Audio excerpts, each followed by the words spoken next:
I didn't know the panic attacks weren't spiritual failure.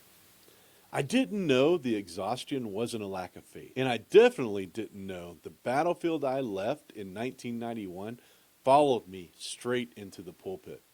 I'm a Desert Storm veteran who became a senior pastor, and for years I had no idea I was carrying undiagnosed PTSD into ministry.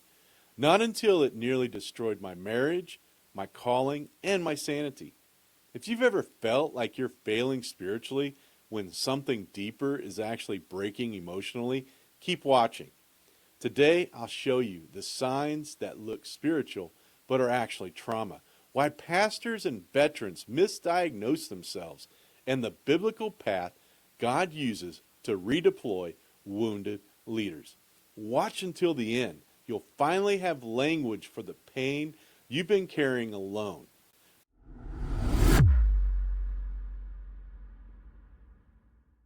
My journey, it didn't begin in a church office. It began in an old 1986 GMC Sierra Classic. Humming down a rain-soaked Oklahoma back road near Draper Lake. Thunder was rolling across the sky. Rain hammered the hood so hard it drowned out my thoughts.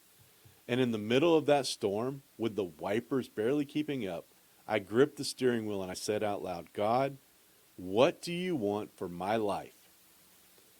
Growing up a pastor's kid, ministry felt familiar, comfortable, expected. After graduation, I started attending junior college.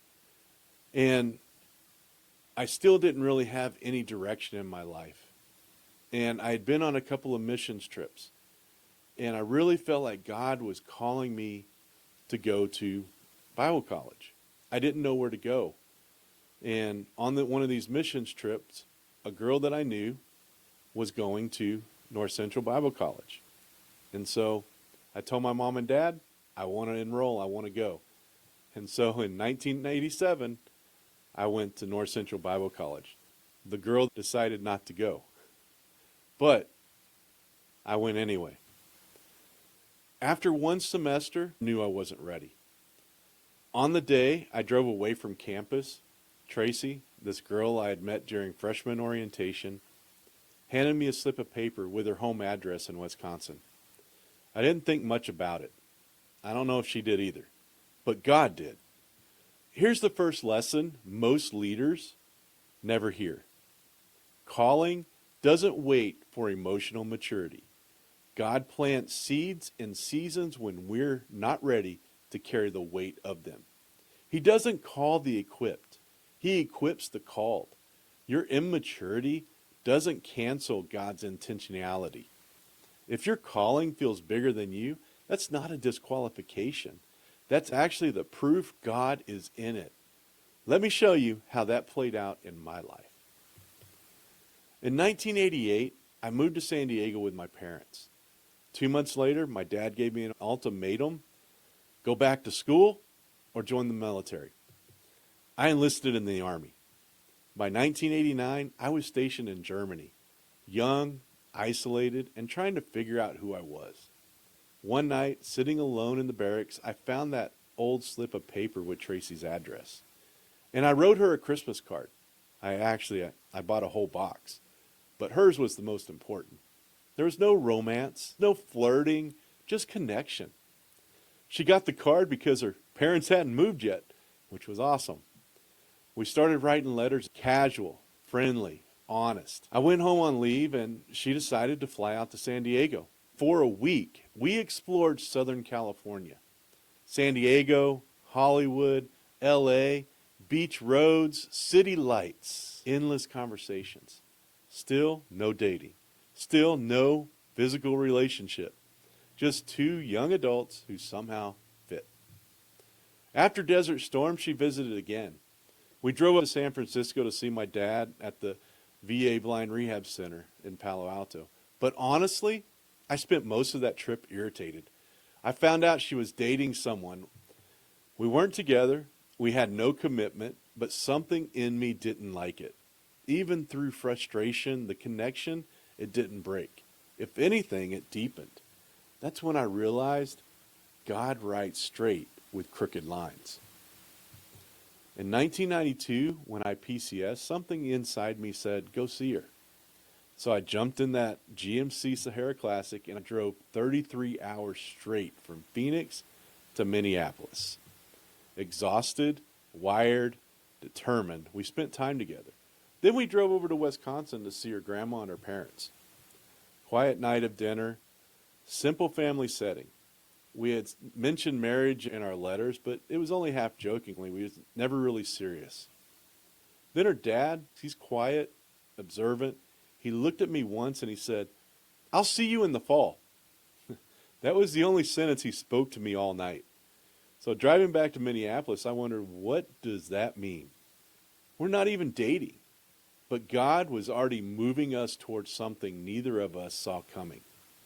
I drove to Fort Polk, where I was supposed to be stationed. But when I arrived, they told me, hey, your unit's been deactivated. You need to go and get new orders.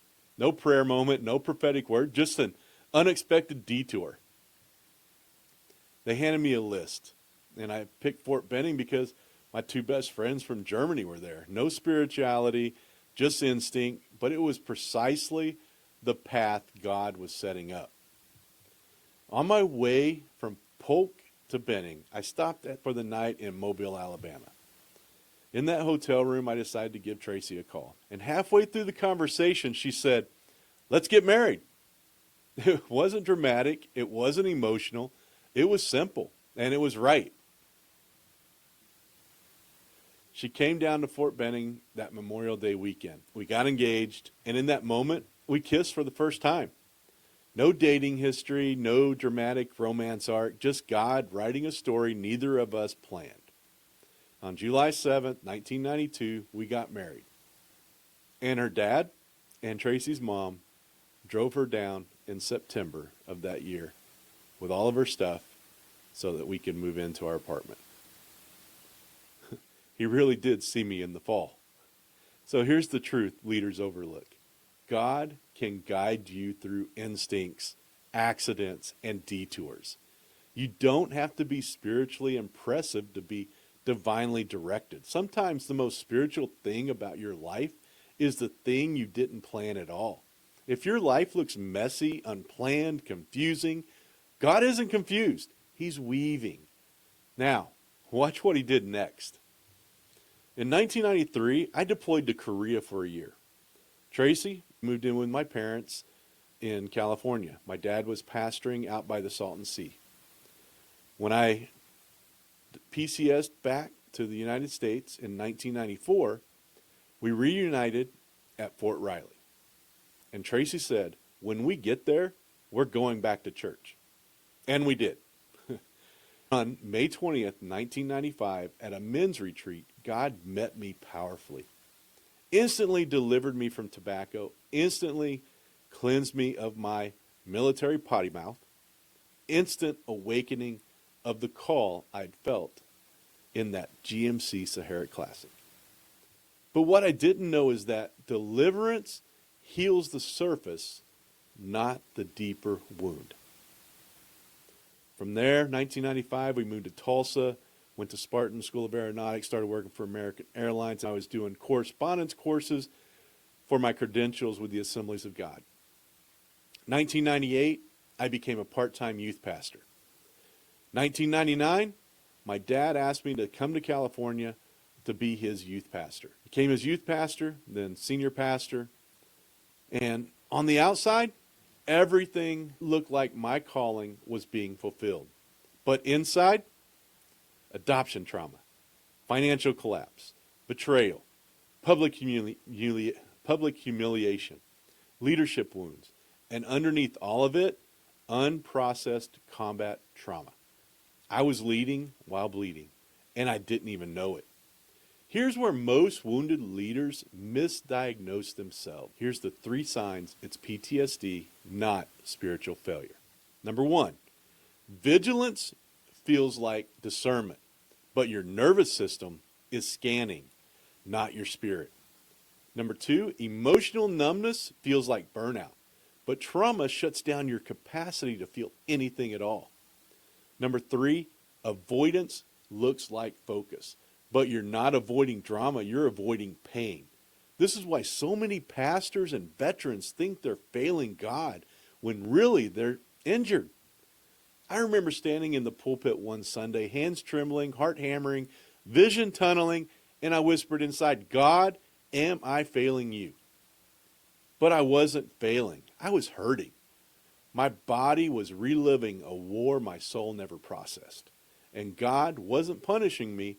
He was exposing the wound so he could heal it. Here's what I learned the hard way. Number one, name the wound.